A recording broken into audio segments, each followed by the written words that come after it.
నా బిడ్డా, మీ అప్పులు తీరిపోవాలంటే ఈ ఒక్కటి చెయ్యి. స్తుతి నీ స్థితిని మారుస్తుంది, నీ పరిస్థితులను నా ప్రియమైన బిడ్డ, నా మాటలు జాగ్రత్తగా ఆలకించు. నేను చెప్పింది ఏమిటి, నువ్వు చేసేది ఏమిటి? ఎన్నిసార్లు చెప్పినా నీకు దేవుని బిడ్డలారా, ఉద్యోగం పోయిందని, ఆరోగ్యం పాడైందని, కుటుంబ పరిస్థితులు బాగోలేదని, ఏమీ అనుకున్నా అవి జరగటం లేదని బాధపడుతున్నారా? నీ దేవుడు నిన్ను విడువడు. మొదట ఆశీర్వదించినంతకంటే మరి అధికముగా ఆశీర్వదించును. యోబు గ్రంథము 42:12.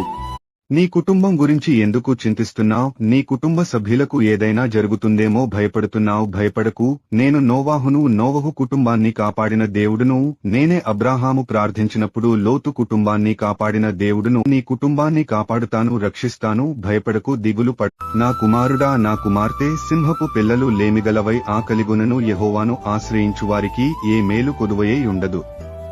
కాబట్టి నువ్వు ఒకవేళ లేమిని అనుభవిస్తున్నావేమో, అయితే నువ్వు దేవునిని ఆశ్రయించు, నిన్ను ఆశీర్వదిస్తాడు.